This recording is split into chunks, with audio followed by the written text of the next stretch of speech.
السلام علیکم ورحمۃ اللہ وبرکاتہ۔ کیا حال ہے سب کا؟ اہلاً و سہلاً مرحبا، آپ سب کو خوش آمدید کہتی ہوں۔ صالحات قانتات، نیک عورتیں فرما بردار ہوتی ہیں۔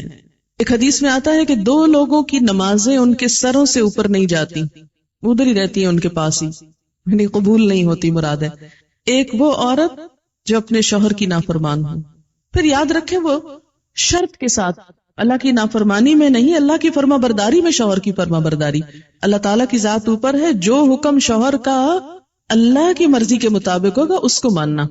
لیکن ایک بات اللہ کی مرضی کے مطابق ہے لیکن شوہر کی بات نہیں مانی جا رہی، تو ایسی عورت کی نماز اس کے سر سے اوپر نہیں جاتی۔ اور دوسرے اس غلام کی نماز جو اپنے آقا سے بھاگ جائے جب تک کہ واپس نہ آ جائے۔ ایک اور حدیث میں آتا ہے عورت شوہر کے معاملے میں کسی دوسرے کی بات نہ مانے، کسی دوسرے کی، حتیٰ کہ پیرنٹس کی بھی۔ آپ کو پتا ہے کہ والدین کی اطاعت فرض ہے۔ اللہ تعالیٰ نے قرآن پاک میں کیا کہا؟ اللہ کی عبادت کرو اور ماں باپ کی بات مانو۔ لیکن جب ایک عورت کی شادی ہو جاتی ہے تو اب اس کے لیے اس کا اصل گھر کون سا ہے؟ شوہر کا گھر ہے، اور اب اس کے لیے والدین کی اطاعت سیکنڈری ہے، شوہر کی اطاعت نمبر 1 ہو گئی ہے۔ پہلے والدین اس کی کفالت کر رہے تھے، اب شوہر اس کی کفالت کر رہا ہے۔ اب ایک نیا گھر بن رہا ہے۔ اس کے ڈسپلن میں کیا ہے کہ بیوی شوہر کی بات مانے، نہ کہ میکے کی ڈکٹیشن لیتی رہے روز ٹیلی فون پر۔ آج کل جتنے کمیونیکیشن کے ذرائع بڑھ گئے اتنے ہی مسائل بڑھ گئے، اور اس کی ایک بنیادی وجہ کیا ہے کہ اچھے مشورے تو کم ہی ملتے ہیں، زیادہ تر ٹیلی فون بھی غیبت پروموٹ کرنے کا ذریعہ بن گئے، کہ اس میں جو گفتگو ہوتی ہے، کبھی آپ کراس ٹاکنگ کسی کی سنیں، بعض اوقات نہیں دل بھی چاہ رہا تھا مگر سن رہے ہوتے تو آپ دیکھیں کہ لوگ جو عمومی طور پہ باتیں کر رہے ہوتے ہیں وہ کیا ہوتی، اس نے یہ کر دیا، اس نے وہ کر دیا، اس کا یہ۔ تو شادی کے بعد شوہر اور بیوی کو کیا چاہیے؟ باہم ایک دوسرے کو اعتماد ملے، اپنے مسئلے مسائل باہم حل کریں، خصوصاً پیرنٹس تک معاملہ کم سے کم جائے، نہ ہی جائے تو اچھا ہے، کیونکہ بہت جذباتی ہوتے ہیں نا ماں باپ بچوں کی محبت میں، اور بچیوں سے تو خاص طور پہ بہت پیار ہوتا ہے، اتنے لاڈ سے پالا ہوتا ہے۔ جب وہ دیکھتے ہیں کہ بچی اگلے گھر میں خوش نہیں تو ان کی ساری خوشیوں پہ پانی پھر جاتا ہے۔ حالانکہ بات کیا ہوتی ہے، چھوٹی سی کسی بات پہ عورتیں جذباتی ہوتی، ذرا سے شوہر سے انبن ہو گئی، جھٹ شکایت لگا دی ماں باپ کو۔ اب کیا ہوا؟ وہاں جو شوہر کی عزت تھی وہ خاک میں ملی، شوہر جو ہے وہ اور باغی ہوا کہ میری عزت نہیں تمہارے میکے میں۔ اب کیا ہے؟ پابندی لگ گئی کہ ماں کے گھر نہیں جانا۔ پھر روتی عورتیں آتی، ہمارے شوہر اتنے ظالم ہیں کہ وہ ہمیں ماں باپ کے گھر نہیں جانے دیتے۔ کیا یہ جائز ہے اسلام میں؟ بظاہر تو واقعی ناجائز ہے، لیکن کبھی آپ کھولتے جائیں کتاب تو پتہ چلے گا کہ اصل سبب کیا تھا، کہ ماں باپ سے ملنا روکا گیا۔ بہت سے کیسز میں ماں باپ سے شوہر صرف اس لیے نہیں ملنے دیتے کہ الٹی پٹیاں پڑھائی جاتی۔ ایک دفعہ عورت ہو کے آتی ہے میکے سے تو موڈ بدلا ہوا ہوتا ہے۔ تو ایسی صورت میں اصل حکم کیا ہے کہ شوہر زیادہ اہم ہے، اب اس کی بات مانیں۔ اور یہ کیوں اتنا سخت ڈسپلن رکھا گیا؟ کیونکہ جب تک ایک عورت کی وفاداری اس کے اپنے گھر سے نہیں ہوگی، گھر نہیں بنے گا۔ وہ بات میں ادھر بھاگی جا رہی ہے، یہ گھر خراب ہو رہا ہے۔ اب اس کی اہمیت، اس کی زیادہ اہم ڈیوٹی کیا ہے کہ اب وہ نئے گھر کی تعمیر کرے، اس لیے کہ شوہر نے مہر بھی دیا ہے، گھر دیا ہے، سب ضروریات پوری کر رہا ہے۔ اب آئندہ اللہ تعالیٰ نے ایک نئی نسل لانی ہے، ان کی تربیت ہے، ان کا کام ہے، اتنی ذمہ داریاں آنے والی ہیں۔ اب چھوڑو دھیان پیچھے کا، اب آگے کا سوچو، قدموا لانفسکم۔ تو اس لیے، اور اللہ سے بڑھ کر ہمارے لیے مہربان، ہمارے لیے محبت کرنے والا، 70 ماؤں سے بڑھ کے پیار کرنے والا اور کون ہو سکتا ہے؟ یہ مشورے وہ ہم کو دے رہا ہے، یہ رہنمائی وہ ہمیں دے رہا ہے، جو بظاہر ہمیں کڑوی نظر آتی ہے لیکن اسی کڑوی گولی میں شفا ہے۔ بظاہر انجیکشن تکلیف دہ ہوتا ہے، اس کا نام سن کے ہی ہم بدمزہ ہونے لگتے ہیں، لیکن اس کے بغیر صحت نہیں ہو سکتی۔ فالصالحات قانتات، دوسری خوبی حافظات للغیب بما حفظ اللہ۔ حافظات، حافظتن کی جمع، حافظ حفاظت کرنے والا، حافظہ حفاظت کرنے والی۔ یہ قرآن کے حافظ بھی نا، کہ قرآن کی حفاظت کر دی انہوں نے۔ حفظ اسی لیے کیا جاتا ہے نا کہ اگر کتاب ختم بھی ہو جائے کبھی تو سینوں میں موجود ہو حفاظت کے لیے۔ تو حافظات حفاظت کرنے والیاں ہیں۔ کس چیز کی حفاظت کرنے والیاں ہیں؟ للغیبی، غیب کے لیے، یعنی غائبانہ طور پر غیب میں، لام بمعنی فی ہے، یعنی شوہر کی غیر موجودگی میں، شوہر کی عدم موجودگی میں حفاظت کرنے والی ہیں۔ سب سے پہلے اپنی عزت کی، اپنی جان کی، اپنی شرم و حیا کی۔ یہ نہیں کہ ایک عورت دیکھے شوہر گھر پہ نہیں تو وہ غلط کام شروع کر دے، یا شوہر دیکھ نہیں رہا تو دوسرے مردوں سے غلط تعلق قائم کر لے۔ نہیں، اچھی بیوی کی خوبیوں میں کیا تھا کہ وہ اپنی عزت و آبرو کی حفاظت کرے، یعنی شوہر کہیں چلا جائے تو اس کے پیچھے اپنی عزت و آبرو کی حفاظت کرے۔ حافظات، تو سب سے پہلے اپنی عزت و آبرو، شرم و حیا کی حفاظت، کہ کوئی دوسرا مرد اس کی زندگی میں نہ آئے، نہ اس کے خیالوں میں، نہ اس کے خوابوں میں، نہ اس کی اور کسی چیز میں، سب آؤٹ۔ محسنات، قلعہ بند، اسی لیے کہا گیا کہ اب وہ ایک شوہر کے حصار میں ہیں، ایک شوہر کے قلعے میں ہیں۔ محسنات، سب دوسرے مرد باہر۔ اب آپ دیکھیں کہ سب سے پہلی چیز تو عزت کی حفاظت ہو گئی۔ نمبر 2، رازوں کی حفاظت۔ شوہر اور بیوی کی جو تنہائی میں گفتگو ہو اس کو ڈسکلوز کرنے سے منع کیا گیا ہے، کہ وہ باہر جا کر سہیلیوں میں وہ قصے نہ سنائے۔ یہ کیوں منع کیا گیا؟ اس لیے منع کیا گیا کہ عموماً پھر کیا ہوتا ہے، وہ دوسری خواتین اپنے شوہروں کو کمپیئر کرنے لگتی ہیں اور اس طرح گھروں میں فساد اٹھتے ہیں۔ وہ فلاں کا میاں تو ایسا اور تم ایسے میرے پلے پڑ گئے، ایک حسرت و یاس اور ایک مایوسی کی کیفیت۔ تو اس لیے خاص طور پر تنہائی کی باتیں، راز کی باتیں جو محض شوہر اور بیوی کے درمیان ہی ہو سکتی ہیں، ان کا ذکر کہیں اور نہ کیا جائے۔ کسی گہری سے گہری دوست کو بھی کوئی ایسا قصہ نہ سنایا جائے۔ حافظات للغیب۔ پھر تیسری چیز، مال کی، گھر کی حفاظت، پیسے ضائع نہ کرے۔ یہ نہیں کہ شوہر کے گھر، شوہر کے مال اور شوہر کی تنخواہ اور شوہر کی پراپرٹی میں سے چھپ چھپا کے میکے والوں کو مت بھیجتی رہے۔ بہت سے فساد اس وجہ سے ہوتے ہیں کہ سسرال کو دینے کے لیے تو نمبر 2 مال ہوتا ہے، اور میکے کو بھجوانے کے لیے پسندیدہ چیز۔ قدرتی بات ہے کہ انسان کی جو اٹیچمنٹ ہوتی ہے وہ ماں باپ سے بہت زیادہ ہوتی ہے۔ ایک ایسی خیرخواہی ہوتی ہے جس میں دنیا کی کوئی دوسری چیز شریک ہی نہیں ہو سکتی۔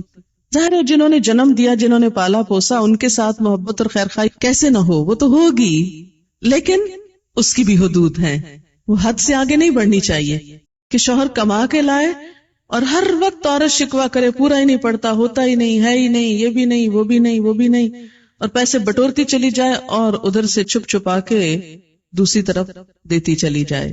نہیں، حتیٰ کہ فی سبیل اللہ بھی اگر عورت کو دینا ہے تو شوہر کی رضامندی ضروری ہے، یعنی شوہر کا مشورہ بھی ہونا چاہیے اس میں۔ اللہ یہ کہ اس کا اپنا مال ہو، اپنے مال میں بھی اچھا ہوتا ہے کہ انسان مشورہ کر لے کہ کیا خیال ہے، یہاں نہ کر دیا جائے۔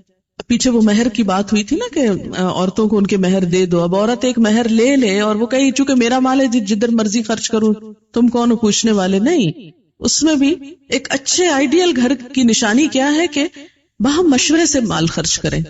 تو اللہ کی راہ میں دینے کے لیے بھی چھوٹا موٹا تو دینا جو ہے، جیسے صدقہ خیرات میں جیسے کوئی فقیر آ گیا کھانا کھلا دیا، کچھ راہ چلتے ہوئے کسی نے گاڑی کا دروازہ آپ کا نوک کیا، آپ نے کچھ نکال کے دے دیا، چھوٹی موٹی چیزوں میں تو ایک باہمی انڈرسٹینڈنگ ہوتی ہی ہے، لیکن بڑی اماؤنٹس خرچ کرنے میں کہ جس میں پتا ہو کہ شوہر مائنڈ کرے گا تو نہیں دینی چاہیے، اور خصوصاً اس کے مال میں سے۔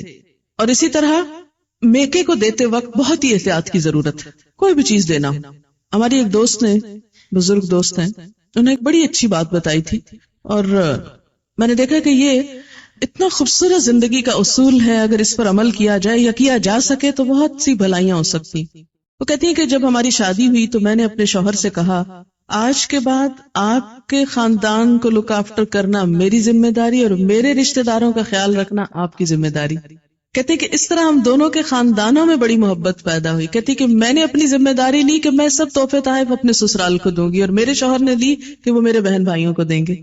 اب اس میں کیا ہے کہ دونوں ایک دوسرے کے خیال رکھ رہے ہیں، تو شوہر کو بہت خوشی ہوتی ہے جب اس کے بہن بھائیوں اور اس کے والدین اور اس کے رشتہ داروں کی کیئر کی جائے۔ اگر کوئی عورت شوہر کے دل میں جگہ بنانا چاہتی ہے تو اس کا بہترین نسخہ یہی ہے کہ اس کے رشتہ داروں، اس کے بہن بھائیوں کی قدردانی کریں، ان کا خیال رکھیں اور دل سے سنسیئر ہو جائیں ان کے لیے. اور اسی طرح بیوی کے لیے یہ بات بڑے اعزاز کی ہوتی ہے کہ اس کا شوہر اس کے بہن بھائیوں، پیرنٹس کا خیال رکھے اور ان کے لیے تحفے تحائف یا کچھ بھی لین دین کا وہ اہتمام کرے. تو اب آپ دیکھیں کہ جب آپ اپنے ہاتھ سے اپنے ماں باپ کو دیں گے تو وہ شک کی نگاہ سے دیکھے گا، جب وہ دے رہا ہوگا تو آپ چپ کر کے بیٹھی ہوں گی، اچھا نہ دیکھا، پھر دے دیا وہ فلاں کو، پھر دے دیا فلاں، تو ضرور ایک بد اعتمادی سی رہتی. لیکن جب آپس میں اگر ممکن ہو، کوئی ایک ضروری نہیں کہ آپ امپوز کیا، لیکن ایک اچھا مشورہ بعض اوقات اچھا فائدہ دے جاتا. اگر ممکن ہو اور شوہر تعاون کرنے والا ہو تو آپس میں یہ طے کر لیجیے، تو اس سے بہت زیادہ خوشگواری آئے گی. کیونکہ ایک خاندان کی خوشگواری صرف ایک خاندان کے ساتھ نہیں ہوتی، ان کے آس پاس یعنی سسرال اور میکے دونوں کے ساتھ خوشگوار تعلقات اس بیچ کے خاندان کو خوشگوار بناتے. اور جتنا زیادہ انسان مل جل کر رہنا سیکھے اور ایک دوسرے کے حقوق کا لحاظ رکھے، اتنی ہی زیادہ خوشیاں آتی ہیں. تو فالصالحات قانتات حافظات للغیب، مال کی حفاظت. اور آخری چیز بچوں کی حفاظت، بچوں کی تربیت. بہت سے جھگڑوں اور کیسز میں دیکھا گیا ہے کہ شوہر کو شکایت ہوتی ہے کہ بیوی بچوں کا خیال نہیں رکھتی. کئی باپ بچوں کے معاملے میں بہت ٹچی ہوتے ہیں، بہت سینسیٹیو ہوتے ہیں، وہ ماں سے بھی زیادہ بڑھ کر ماں بنتے ہیں ان کے لیے. اور چھوٹی چھوٹی چیز میں اس کو دوا پلائی ہے کہ نہیں، اس نے کھانا کھایا ہے کہ نہیں، ہر وقت ان کا دھیان بچوں میں ہوتا ہے. بہت اچھی بات ہے. اب ایسی عورتوں کی زیادہ ہی شامت آتی ہے کہ جب شوہر بیوی کی بھی ذمہ داریاں لینے لگے بعضوں کا ضرورت سے زائد، تو اس میں یہ ہے کہ اگر بچہ کمزور ہو، اگر بچہ بیمار ہو تو ماں کی شامت آ جاتی. لیکن یہ ہے کہ اصل ذمہ داری بچوں کے سلسلے میں ان کی تعلیم و تربیت کی ماں ہی کی بنتی ہے، اور اس میں اگر عورت کو تاہی کرے تو یہ چیز بھی گھر میں فساد کا سبب بنتی ہے. تو جو مائیں بچوں کی نگہداشت کرنا جانتی ہیں وہ گھر کو زیادہ بہتر خوشحال رکھ سکتی ہیں. اس میں آپ دیکھیں کہ حضور صلی اللہ علیہ وسلم نے قریش کی عورتوں کی تعریف فرمائی کہ قریش کی عورتیں کتنی اچھی عورتیں ہیں جو بچوں کے لیے انتہائی مہربان ہیں، ان کی کیئر کرنے والی. حافظات للغیب، للغیب میں کہ شوہر تو باہر کام کرنے گیا ہوئے. اب بعض مائیں کیا ہے، مار مار کے بچوں کو ادھواں کر دیتی، شوہر کا غصہ بھی بچوں پہ نکال رہی ہوتی. شوہر کی موجودگی میں تو بعض اوقات نہیں مار سکتی تو پیچھے ان کی شامت آتی معصوموں کی. تو یہ حافظات للغیب، اپنی عزت و آبرو، اپنے گھر بار، راز، بچوں، ان سب چیزوں کی کیئر، لک آفٹر، حفاظت. اور اگر نہ کی اور شوہر غریب نے کچھ نہیں کہا تو نہ صحیح، لیکن اللہ تعالیٰ پوچھے گا. کیوں؟ اس لیے کہ حدیث میں آتا ہے وَالْمَرْأَةُ رَاعِيَةٌ فِي بَيْتِ زَوْجِهَا وَمَسْئُولَةٌ عَنْهَا، عورت راعیہ، نگران ہے، فی بیت زوجہا، اس کے شوہر کے گھر میں. یعنی شوہر کی مراد کیا؟ شوہر کی عدم موجودگی میں نگرانی کس کی ہے؟ بیوی کی. یعنی وہ دیکھے مثلا بچے نہیں کہ بہت چھوٹے ہیں تو کیئر کرنے، مثلا بڑے ہیں تو بھی دیکھے کہ ان کی دلچسپیاں کیا ہیں، مشغلے کیا ہیں، تعلیمی صورتحال کیا ہے، اور اسی طرح بہت سی چیزیں. اور پھر راعیۃ فی بیت زوجہا ومسئولۃ عنہا، اور اس سے اس کے بارے میں پوچھا جائے گا. یعنی قیامت کے دن عورت سے ان چیزوں کی نگہداشت کے بارے میں سوال کیا جائے گا. اچھا، عورت کو یہ حفاظت کیوں سونپی گئی؟ عورت کی خوبی حافظات کیوں بنائی گئی؟ بما حفظ اللہ، بوجہ اس کے جو حفاظت کی اللہ نے. کس چیز کی؟ ان کے حقوق کی. اللہ نے ان کے حقوق کو پروٹیکٹ کیا، مرد کو ذمہ دار بنایا، لہذا ان کو بھی اپنی ذمہ داری پوری کرنی چاہیے. اس طرح حقوق اور فرائض کا ایک خوبصورت بیلنس، دونوں اپنے اپنے مدار میں گھوم رہے ہیں. سورج دن کو چمک رہا ہے، چاند رات کو چمک رہا ہے. ایک وقت میں گھر کے لیے مرد کی ضرورت ہے، ایک وقت میں عورت کی ضرورت ہے. دونوں کا اپنا اپنا رول ہے، اپنی اپنی ذمہ داری ہے. خوشحالی اور روحانی مسرت اسی وقت آتی ہے جب دونوں اپنی اپنی ذمہ داری پوری کریں. اور ذمہ داری پوری کرانے کے لیے صرف قانون کافی نہیں ہوا کرتا.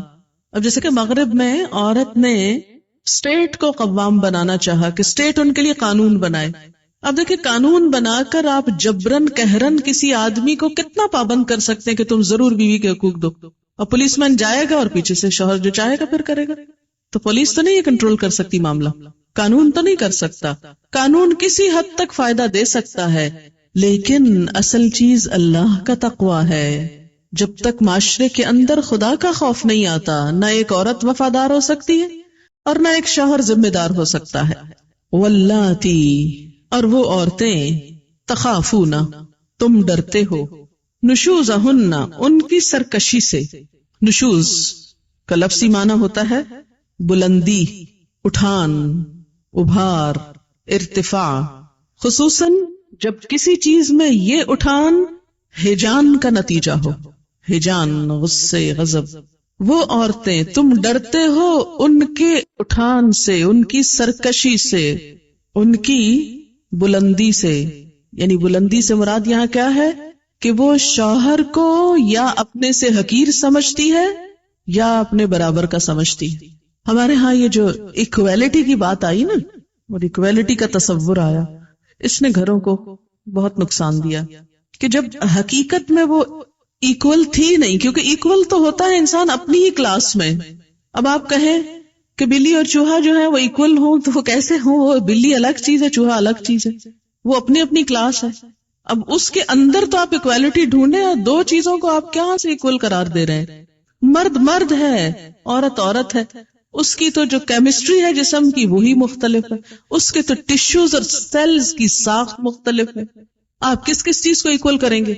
ہو سکتا ہی نہیں، کیونکہ دو مختلف چیزیں جو ہیں.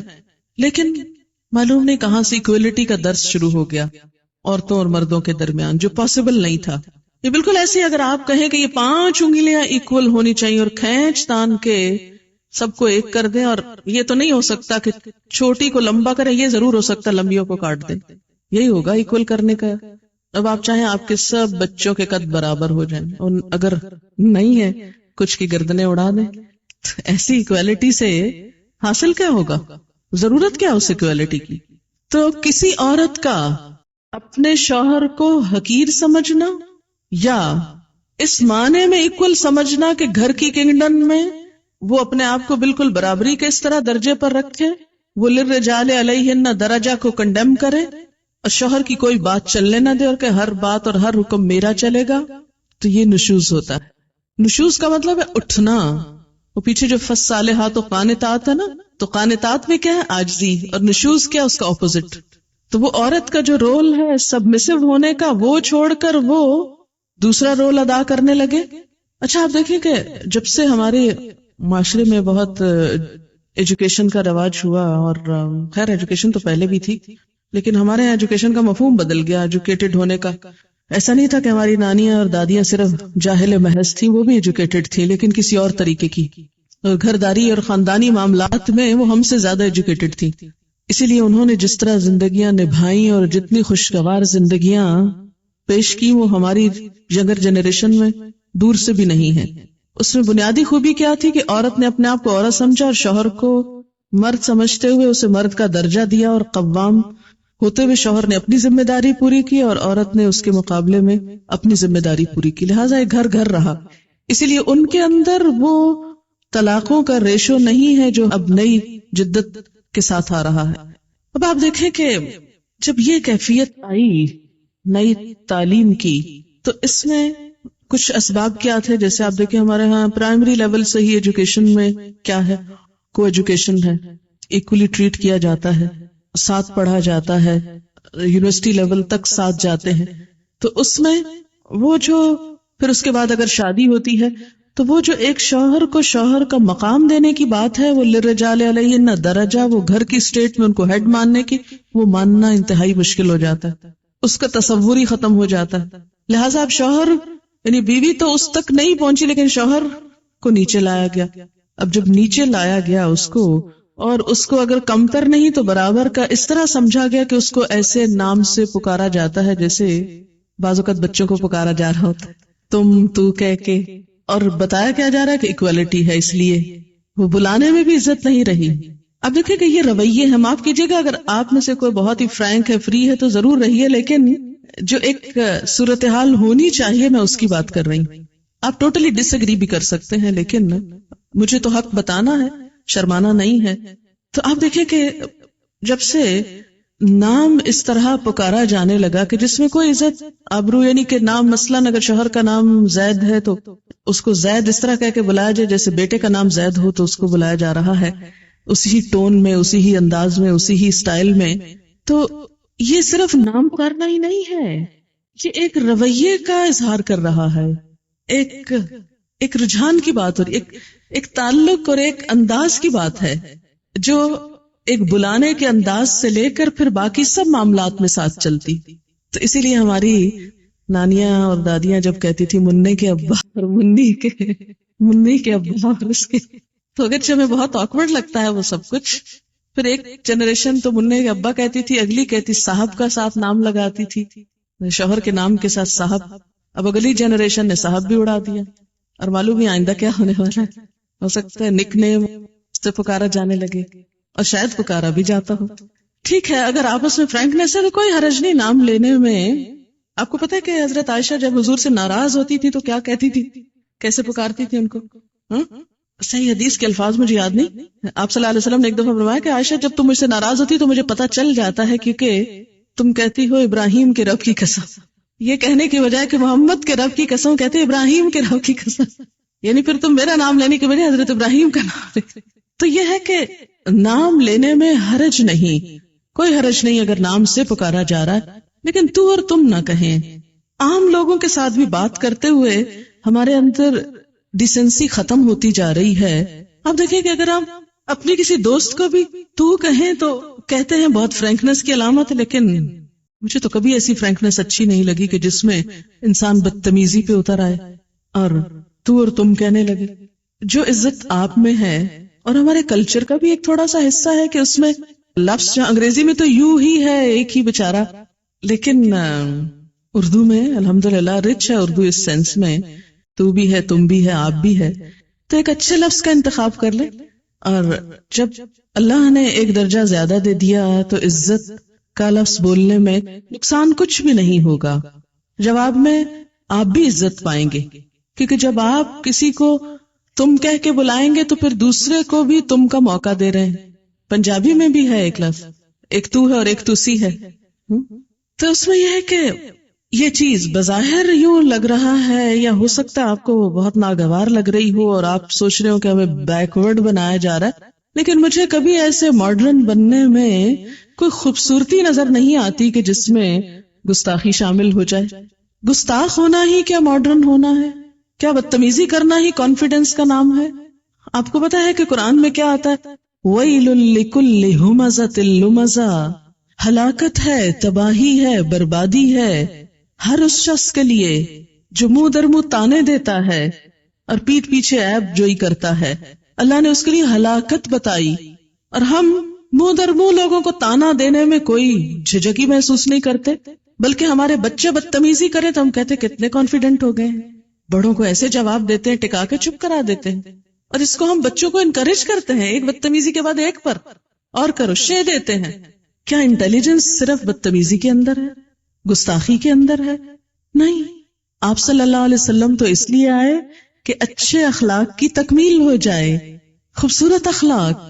میں تو سمجھتی ہوں کہ نہ صرف یہ کہ شوہر، بچوں کو بھی اگر ہم عزت، احترام اور ادب سے بات کریں، جو خاص طور پر مجھے اردو سپیکنگ یہ کہنا تو نہیں چاہیے کلاسیفیکیشن، لیکن کچھ چیزیں سمجھانے کے لیے لتعارف کی بات جیسے قرآن میں آتی، کہ جیسے چھوٹے بچے کے لیے بھی سو رہے ہیں، کر رہے ہیں، اتنا اچھا لگتا ہے یہ جب کوئی بولتا ہے. اگر ہمیں عادت نہیں ہوئی اور اب تک عادت نہیں ہے تو بہت مشکل ہے اس کو ہم پلٹیں، لیکن ہمیشہ سے مجھے بہت اچھا لگتا ہے جب بچے کے لیے بھی کوئی کہتا ہے کہ بچے کو یہ سو رہے ہیں. ایک ادب کی بات ہے، کہ احترام کی بات ہے. تو اس کو جب ہم نے کنورٹ کر لیا تو ہم نے کہا ہم تو آزاد ہو گئے. کیا آزادی کا یہی مفہوم ہے کہ ادب احترام سے بھی آزاد ہو جائے انسان، اچھے اخلاق سے بھی آزاد ہو جائے؟ تو نشوز کیا ہے؟ عورت کا شوہر کو حقیر سمجھنا، اس کے مقابلے میں سرکشی کرنا، بدتمیزی کرنا، بد اخلاقی کرنا، اس کے ساتھ اس کی بات نہ ماننا، اس کو کنڈیم کرنا، اس کا مذاق اڑانا، اس کے درجے اور مقام سے گھٹانا، اس کے درجے سے گھٹانا. وہ درجہ جو اللہ نے اس کے لیے رکھا للرجال علیہن درجہ، اس کو کم کرنا، ہر معاملے میں کج بحثی، بد مزاجی، بد اخلاقی، ہٹ دھرمی، نشوز میں بے حیائی بھی آتی ہے، شوہر کا حق کے خاص یعنی بے وفائی، کہ ایک عورت اپنے شوہر کے علاوہ کسی اور مرد کی طرف راغب ہے، یہ چیز بھی آتی، کیونکہ حدیث سے یہ بات ثابت ہوتی ہے۔ آپ صلی اللہ علیہ وسلم نے فرمایا، خبردار عورتوں کے متعلق نیک سلوک کی وصیت قبول کرو، وہ تمہارے پاس صرف تمہارے لیے مخصوص ہیں، اس کے سوا تم ان کے کچھ بھی مالک نہیں، بجز اس کے کہ وہ کھلی بے حیائی کریں، اگر وہ ایسا کریں تو تم انہیں بستروں میں علیحدہ کر سکتے ہو اور اس طرح مار سکتے ہو کہ چوٹ نہ آئے۔ واللاتی تخافون نشوزہن، تو یہاں فرمایا گیا کہ جو شوہر ڈرتے ہوں، کانپتے ہوں اپنی بیویوں کی بد مزاجی سے، خوف کھاتے، تخافون، تو کیا کرو، فعظوہن، ان کو نصیحت کرو، وعظ یعظ، کیسی نصیحت؟ اس میں دو چیزیں ہوتی، وعظ ہوتا ہے کسی کا دل نرم کرنے کے لیے بھلائی کی بات کرنا، اور نمبر 2 اجر و ثواب کے حصول کی ترغیب دینا، اجر و ثواب کے حاصل کرنے کا شوق دلانا، یہ اس کو وعظ بولتے ہیں۔ پہلے یہ درس کا نام کم ہوتا تھا، کہتے فلاں جگہ وعظ ہو رہا ہے، اب وہ لفظ بیچارہ وعظ بدنام ہو گیا کہ بڑے واعظ بنتے، اردو شاعری میں بڑا مذاق اڑایا گیا ہے واعظ کا، حالانکہ وہ بیچارہ بھلا کر رہا ہے آپ کا اور آپ اس کا مذاق اڑا رہے ہیں، کیونکہ نصیحت کہاں اچھی لگتی ہے کسی کی۔ تو واعظ عربی زبان کے لفظ میں دو چیزیں، کسی کا دل نرم کرنے کے لیے اس سے بھلی بات کرنا، اور نمبر 2 اجر اور ثواب کے حصول کی ترغیب دینا۔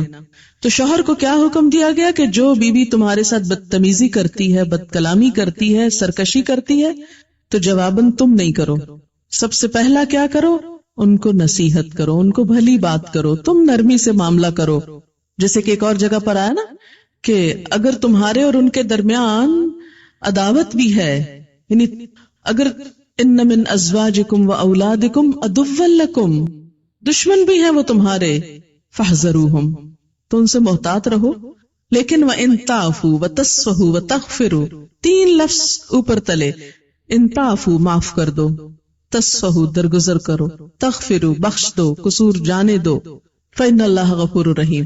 تو شوہروں کو کیا تلقین ہے اللہ کی طرف سے کہ بیوی کی طرف سے عداوت بھی ہو، دشمنی تک آ جائے، یعنی سرکشی اپنی آخری حد کو پہنچ جائے کہ صرف بد کلامی نہیں، کسی اور کے ساتھ مل کر عداوت تک بات آ گئی، تو تم نے جواباً کیا کرنا ہے، معاف کرنا ہے، فعظوہن، نصیحت کرنا ہے، ان کا دل نرم کرنے والی بات کرنی ہے، یعنی ان کی ایک طرح سے اخلاقی تربیت کرنا ہے، ان کو آخرت کا احساس دلانا ہے۔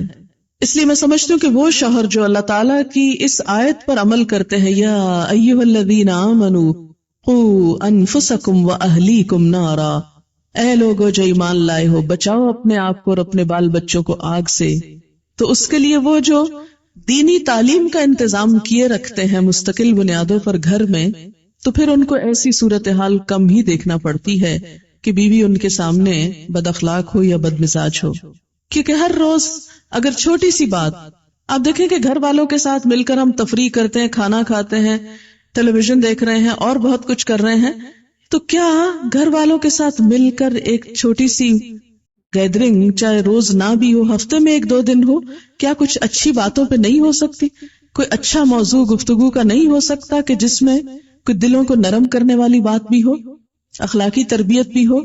نبی صلی اللہ علیہ وسلم نے اس کا خاص اہتمام فرمایا۔ آپ کو معلوم ہے کہ ہر روز عصر کے بعد ازواج مطہرات کی تعلیم کا وقت ہوتا تھا۔ کتنے شوہر ہیں کہ جو اپنی یہ ذمہ داری پوری کرتے ہوں؟ یہ سنت ہی اٹھ گئی۔ شوہر کی ذمہ داری صرف دنیا میں بیوی کو کھلانا پلانا اور اچھا پہنانا نہیں، اس کی ذمہ داری یہ بھی ہے کہ قوا انفسکم واہلیکم نارا، آخرت میں آگ سے بچانا بھی ہے۔ اب کیا کیا جائے کہ وہ تو دنیا کی ذمہ داری بھی پوری کرنے سے کترا رہے ہیں، آخرت کی کہاں ہوگی؟ بہرحال تو سب سے پہلا کام کیا بتایا گیا کہ اگر عورت اطاعت نہیں کرتی، تمہیں تمہارا حق نہیں دیتی، تو تم اس کے ساتھ نرمی برتو، فعظوہن، نصیحت کرو، سمجھاؤ بجھاؤ، نہیں مانتی، سنتی ہی نہیں، اس پر توجہ ہی نہیں دیتی، اب کیا کرو؟ وہجروہن فی المضاجع، کٹی کر لو، وہجروہن، ہے جیم رے، ہجر، ہجرت بھی اسی سے ہے، ہجرت کر لو. کہاں فی المزاج، بستر میں، یعنی بستر چھوڑ دو اس کا. بیڈ روم بھی ہو سکتا ہے کہ بیڈ روم الگ کر لو، یا بیڈ الگ کر لو، یا ممکن نہ ہو اور جگہ نہ ہو یا اور بیڈ نہ ہو تو منہ موڑ لو، یعنی ناراضگی کا اظہار، خفگی کا اظہار. اب دیکھیں کہ بہت سے معاملات اس سے پھر سلجھنے لگتے ہیں. عورت کے لیے شوہر کی بے رخی بہت تکلیف دہ چیز ہوتی، ناقابل برداشت. جب دیکھتی کہ شوہر ناراض ہو گیا تو پھر اس کو فکر ہونے لگتی. وَہْجُرُوهُنَّ، ان کو چھوڑ دو. لیکن بخاری میں آتا ہے لا تہجر الا فی البیت، گھر چھوڑ کے نہیں جانا. شوہر کو منع کیا کہ گھر نہیں چھوڑنا، گھر کے اندر ہی رہنا ہے. یعنی اصل میں اشارہ ہے اس چیز کی طرف کہ جسمانی تعلق منقطع کر لے، بات چیت چھوڑ دے، تھوڑا موڈ آف کر لے، شاید بے رخی سے. پہلے کیا ہے، نرمی کرے، نرمی نہیں چلی اب سختی کر لے، یعنی بے رخی کر لے. کچھ لوگ سمجھانے سے مان جاتے ہیں، معاملہ حل ہو گیا. کچھ لوگ ناراضگی سے مانتے ہیں، وَہْجُرُوهُنَّ سے مان جاتے ہیں. لیکن کچھ ایکسیپشنل کیسز ایسے بھی ہوتے ہیں کہ جن کو نہ دوا اثر کرتی نہ انجیکشن اثر کرتا ہے، ان کے لیے آپریشن ضروری ہوتا. کچھ بیماریوں کا علاج آپریشن کے بغیر نہیں ہوتا، کوئی چارہ نہیں، اوپن ہارٹ سرجری ضروری. اب اس کے لیے کیا ہے، وَاضْرِبُوهُنَّ. اس ایک لفظ سے اتنا بھڑکتی ہیں عورتیں. دیکھ اللہ نے تو ہمیں کوئی عزت ہی نہیں دی، لکھا مارو ان کو. اب اگر آپ ساری آیت چھوڑ کے صرف مارو والی پکڑ لیں تو یہ زیادتی والی بات ہوگی نا. یہ نہیں دیکھا کہ کب مارو، کیوں مارو، یا کتنا مارو، یا کس کو مارو. کیا اللہ کے رسول صلی اللہ علیہ وسلم نے کبھی کسی کو مارا؟ کبھی زندگی میں کسی عورت پہ ہاتھ نہیں اٹھایا، ایک مثال نہیں. ورنہ اگر یہ اتنا ضروری ہوتا تو آپ خود مار کے دکھاتے. لیکن آپ کی سنت میں ایسی کوئی چیز نہیں ملتی. آپ دیکھیں کہ کچھ بیماریاں ایسی ہوتی ہیں کہ جس میں الیکٹرک شاکس لگائے جاتے ہیں نا، تو یہ ایک طرح سے شوق لگانے والی بات. اور مارنے سے مراد یہ نہیں کہا گیا کہ مار کے ہڈی پسلی توڑ دو. دو چیزیں شرائط ہیں ساتھ. منہ پہ نہیں مار سکتے. نمبر 2، ایسی مار نہیں مار سکتے کہ نشان چھوڑے. یعنی مارنے میں کوئی مار غیر مبرح کا لفظ آتا ہے، ایسی مار نہیں کہ جس میں ان کے جسم پر کوئی نشان آئے. ابن عباس نے اس کی تفسیر کی ہے کہ جیسے مسواک، ٹوتھ برش، ایک پین. اور بعض علماء نے یہ کہا کہ صرف یوں اشارہ، کیونکہ یہ کہا گیا نا ایسی مار نہ مارو کہ چوٹ آئے. یہ حدیث وضاحت کر رہی ہے کہ چوٹ نہ آنے دینا. تو پھر اگر چوٹ نہ آئے تو وہ کون سی مار ہے جس میں چوٹ نہ آئے؟ چوٹ تو آئے گی، لگے گی تو چوٹ آئے گی. تو اس پہ انہوں نے اس کی وضاحت کیا کی، اس طرح. یعنی جیسے ڈنڈا دکھانے والی بات ہوتی ہے نا، غصے کی انتہا، یعنی مارنے کی بجائے دکھانا. اور ابن عباس نے کہا کہ صرف جیسے مسواک جیسی چیز کو، یعنی جیسے کسی کو جھنجھوڑنے کے لیے، کیونکہ کسی بھی سخت چیز کو دیکھ کر عورت ایک دم جھٹکا لگتا ہے اس کو، اچھا اب ہاتھ اٹھے گا، مار نہیں کھا سکتی. اور پھر اس میں آپ دیکھیں کہ یہ ایک نفسیاتی طور پر ایک اصلاح کا وہ رکھا گیا. اور پھر ایک اور چیز آپ دیکھیں کہ ایک مرد جو اتنا مظلوم ہو، آخر اس کا کتھارسس بھی تو ہونا تھا نا. ایک مرد جس کی بیوی بدتمیزی کرتی، بد کلامی کرتی، بات نہیں مانتی، حجت بازی، بحث، اور اس کے ساتھ ساتھ وہ بے وفا بھی ہے، اب روز غصے میں ہے، شوہر روز غصے میں ہے، کسی طرح سمجھانے سے سمجھ نہیں رہی، ناراضگی کو کچھ نہیں جانتی. تو کیا اب چھوڑ دیا جائے اس کو اس حال پہ؟ نہیں. گھر کو بچانے کے لیے آخری چارہ کار کہ آخری درجے تک پھر پریشرائز کرو کہ وہ پلٹ آئے، گھر کو بچائے، لوٹ آئے. ورنہ یہ بھی کہا جا سکتا تھا طلاق دے دو، نہیں بات مانتی طلاق دے دو، کتنا آسان تھا یہ کہنا. لیکن نہیں، طلاق نہیں، گھر کے اندر رکھتے ہوئے اصلاح. پھر اسی طرح آپ صلی اللہ علیہ وسلم نے فرمایا کہ کوئی اپنی بیوی کو یوں نہ مارے جیسے اپنے غلام کو مارتا ہے. پھر اسی طرح آپ صلی اللہ علیہ وسلم نے مارنے سے منع بھی کر دیا تھا. تو ہوا یہ کہ عورتیں بہت زیادہ دلیر ہو گئیں اور اس پر پھر اجازت دے دی گئی. اور آپ نے ساتھ ہی اجازت دینے کے ساتھ ہی فرمایا وَلَن يَضْرِبَ خِيَارُكُمْ، اور تم میں جو اچھے لوگ ہوں گے وہ ہرگز نہیں ماریں گے. یہ آپ نے خود فرمایا، اجازت دینے کے ساتھ کیا فرمایا، وَلَن يَضْرِبَ خِيَارُكُمْ. ایک اور چیز کہ ابتداء میں جب سب سے پہلے یہ مسئلہ پیش آیا، سعد بن ربیع نے اپنی بیوی کو جنگل میں یعنی باہر کہیں ایک تھپڑ مار دیا. کوئی بات ہوئی ہوگی، خاتون اپنے باپ کے پاس آ گئی. باپ بیٹی کو لے کے حضور صلی اللہ علیہ وسلم کے پاس شکایت لے کے آ گئے کہ آپ کے ایک صحابی نے میری بیٹی کو تھپڑ مارا ہے. آپ نے فرمایا وَلْتَقْتَسْ مِنْهُ، چاہو تم بھی بدلہ لے لو، تم بھی مار لو. کیونکہ آپ صلی اللہ علیہ وسلم بہت انصاف پسند تھے. آپ نے کہا جاؤ بدلہ لے لو، تم بھی مار لو. وہ چلی گئی کہ وہی آ گئی کہ نہیں، عورت نہیں مارے گی. آپ صلی اللہ علیہ وسلم نے فرمایا اردنا امرن وَأَرَادَ اللَّهُ أَمْرًا وَالَّذِي أَرَادَ اللَّهُ خَيْرٌ. ہم نے ایک چیز چاہی تھی اور اللہ نے کچھ اور چاہا، اور جو اللہ نے چاہا وہی زیادہ بہتر ہے. اس کو کیوں بہتر کہا گیا؟ اس لیے کہ اگر عورت مارے گی تو مرد کو بھڑکا کے زیادہ مار کھائے گی. اب دیکھیں نا، جب دو بچے لڑتے ہیں تو جو اس میں طاقتور بچہ ہوتا ہے وہ دوسرے کو پیس ڈالتا ہے. اب ایک نرم و نازک عورت کو اگر اسلام کہتا ہاں مارو اپنے شوہر کو، تو کیا ہوتا؟ ہلکا سا ہاتھ مارتی شوہر کو عورت اور اپنا ہی ہاتھ دکھا بیٹھتی اور سوج جاتا، اور شوہر کو بھڑکا کے چند مارے اور بھی کھاتی. اب دیکھیں شوہر طاقتور ہے، اس میں عورت کا ہاتھ روک کے عورت کو بچایا گیا کہ تم اس کو پرووک نہیں کرو، تم پرووک کرو گی وہ اور مارے گا، تو اس میں پسے گا کون؟ عورت پسے گی. ورنہ یہ نہیں کہ نعوذ باللہ عورت کے ساتھ ڈسکریمنیشن کی گئی اور عورت کو کہا نہیں نہیں وہ تو بے شک مارتا رہے، تم نہیں مار سکتی کیونکہ تم عورت ہو. اس کو بھی مارنے کی لمٹس بتا دی گئی، اور وہ دراصل ایک طرح سے جھٹکا دینا مقصود ہے، نہ کہ عورت کو پیٹ پیٹ کے گھر سے نکال دینا. اور پھر خاص طور پر مارنے میں عورت کو جو روکا گیا وہ اسی وجہ سے کہ عورت زیادہ نقصان اٹھائے. آپ دیکھیں ویسٹ میں اس وقت عورتیں جو مار کھاتی ہیں، کبھی آپ نے بھی شاید کوئی نمونہ دیکھا ہو، بعض اوقات بہت بری طرح پٹی بھی ہوتی ہیں، اچھی خاصی پڑھی لکھی کمانے والی خواتین. اور اس میں میں سمجھتی ہوں کہ وجہ یہی ہے کہ وہاں جب عورت بھی مارنے پہ آ جاتی ہے تو پھر اس کا نتیجہ زیادہ سخت اسی کے اوپر پڑتا ہے، اسی پر زیادہ برا اثر پڑتا ہے، اس لیے عورت کو روک دیا گیا. پھر اس میں ایک اور چیز آپ یہ دیکھیں کہ یہ کوئی پسندیدہ روش نہیں. آپ دیکھیں کہ کسی بھی چیز کی ایک اجازت اور چیز ہے اور اس کا استعمال اور چیز ہے، اور پھر استعمال کا طریقہ اور چیز ہے. وَضْرِبُوهُنَّ کا لفظ نمبر 1 آخری درجہ ہے اصلاح کا، نمبر 2 شرائط کے ساتھ ہے، نمبر 3 ناپسندیدہ ہے. اگر یہ کانٹیکسٹ آپ کو سمجھ میں رہے، میں ایک ایسے کیس کو جانتی ہوں، ہے تو بڑی آکورڈ بات، کیونکہ چونکہ ہر وقت لوگوں کے قصے کہانیاں سنتی رہتی ہوں، اسی لیے میں کہتی ہوں میں لوگوں سے بہت کچھ سیکھتی. اگر وہ سن کے باتیں نہ سیکھوں تو قرآن کی تفسیر نہ کر سکوں، کیونکہ مسائل کے ہوتے ہوئے جب تفسیر ہوتی ہے تو وہ زیادہ ریلیونٹ ہوتی ہے بنسبت اس کے کہ آپ خود ہی بولتے چلے جائیں. ایک عورت کا کہنا یہ تھا کہ جب تک میرا شوہر مجھے نہ مارے میری سیٹسفیکشن نہیں ہوتی. Can you imagine? وہ شوہر سے مطالبہ کرتی تھی کہ مجھے مارو. ایکسپشنل کیسز ہیں لیکن ہیں. بہرحال وَاهْجُرُوهُنَّ فِي الْمَضَاجِعِ وَاضْرِبُوهُنَّ فَإِنْ أَطَاعْنَكُمْ، پھر اگر وہ تمہاری بات مان جائیں، اطاعنکم یعنی اطاعت کرنے لگے، سرکشی چھوڑ دیں، فَلَا تَبْغُوا عَلَيْهِنَّ سَبِيلًا. تب وہ بغا یبغی کا کیا معنی ہوتا ہے؟ حد سے تجاوز کرنے کی خواہش کرنا. بغی کا مطلب چاہنا بھی ہوتا ہے نا، کس چیز کو چاہنا؟ حد سے بڑھنا، حد سے تجاوز کرنے کا جواز تلاش کرنا. فلا تبغوا، حد سے بڑھنے کا جواز تلاش کرنا. فرمایا پھر مارنے کے اور ناراض ہونے کے بہانے مت ڈھونڈو. اگر وہ بات مانتی ہیں، اطاعت کرتی ہیں، تو پھر ان کو مارنے کے بہانے مت ڈھونڈو، کیونکہ اللہ تعالیٰ تم پر پوری قدرت رکھتا ہے. ان اللہ کان علیٰ کبیرا، بے شک اللہ بلند ہے، بہت بڑا ہے. یعنی اس اجازت سے ناجائز فائدہ مت اٹھاؤ. اگر ایسا کرو گے تو جو اللہ بلند ہے، تم پہ پوری قدرت رکھتا ہے، وہ تم سے اس جرم کا بدلہ لے گا.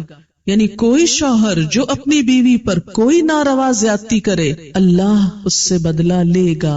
اسی لیے اللہ تعالیٰ کی یہ 2 صفات یہاں آئی ہیں، ان اللہ کانا علیٰ، اور رحیمہ بھی ہو سکتا تھا لیکن کبیرہ تکرار کے لیے. پھر دوسری صفت بڑائی کی استعمال ہوئی کہ اے شوہر تم اپنے آپ کو بڑی چیز نہ سمجھو، تمہارے اوپر تمہارا رب تم سے بڑا ہے، وہ تمہیں پوچھنے کی پوری طاقت رکھتا ہے. اور یوں مرد کے اس وحشیانہ پن کو جو عورت کے ساتھ ہو سکتا ہے اسے پوری طرح کنٹرول کر لیا گیا. وَإِنْ خِفْتُمْ، چوتھا طریقہ. 3 پہلے ہو گئے نا، چوتھا طریقہ. اور اگر تم کو ڈر ہو، شقاق بینہما، ان دونوں کے درمیان اختلاف کا، دشمنی کا. دونوں سے مراد میاں بیوی، یعنی شوہر اور بیوی آپس میں سخت اختلاف میں ہیں. شقاق شین قاف قاف شق سے ہے، شاق گزرنے والی چیز، ایسا اختلاف جو سلجھایا نہ جا سکے، یعنی شوہر اور بیوی آپس میں سمجھوتا نہ کر پائیں. وَإِنْ خِفْتُمْ شِقَاقًا، اگر ایسی کھٹ پٹ ہو گئی کہ جو باہم اب ان سے سلجھ نہیں رہی، تو پھر بھی یہ نہیں کہا کہ فوراً طلاق دے دو. نہیں، کیا کرو؟ اب دونوں کے خاندان انٹرفیئر کریں گے. فَبْعَثُوا، تو مقرر کرو، بھیجو، حکمن، ایک حکم. حکم اور حاکم میں فرق ہوتا ہے. حاکم عدالت میں ہوتا ہے اور حکم خصوصی فیصلہ کرنے والا جو گھر کا بھی ہو سکتا ہے. کسی پنچایت کا بھی ہو سکتا ہے. تو مقرر کرو ایک فیصلہ کرنے والا من اہلہ، اس مرد کے گھر والوں میں سے، وحکمن، اور ایک فیصلہ کرنے والا من اہلہا، اس عورت کے گھر والوں میں سے. ان یریدا اصلاحا، اگر وہ دونوں ارادہ رکھتے ہو اصلاح کا. دونوں کون؟ دونوں میاں بیوی بھی ہو سکتے ہیں اور دونوں حکم بھی ہو سکتے ہیں. بعض اوقات کیا ہوتا ہے، لڑکی والے لڑکی کی سائیڈ لے رہے ہیں، لڑکے والے لڑکے کی لے رہے ہیں، پھر وہی جھگڑا ہے، کوئی اصلاح نہیں ہو رہی. تو اگر دونوں حکموں کی یا دونوں میاں بیوی کی نیت ہے اصلاح کی، یوفق اللہ بینہما، اللہ ان دونوں میں موافقت پیدا کر دے گا، اللہ تعالیٰ اصلاح کر دے گا، یعنی بگڑے ہوئے حالات سنور جائیں گے. اور یہ اس لیے بھی کہ جب بہت جھگڑے ہونے لگتے ہیں نا تو انسان کو خود سوچنے سمجھنے کی صلاحیت معوف ہو جاتی.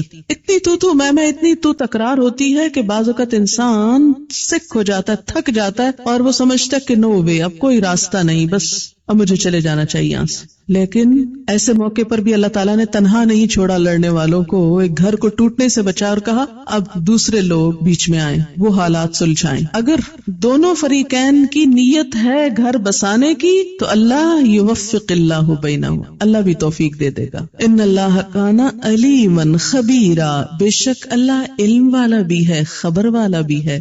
اس کو سب پتا ہے کون گھر بسانا چاہتا ہے اور کون صرف اجاڑنا چاہتا ہے، لہذا وہ اسی کے مطابق توفیق دیتا ہے، اسی کے مطابق راہیں آسان کرتا ہے. وآخر دعوانا ان الحمد للہ رب العالمین. سبحانک اللہم وبحمدک، نشہد ان لا الہ الا انت، نستغفرک ونتوب الیک. والسلام علیکم ورحمۃ اللہ وبرکاتہ.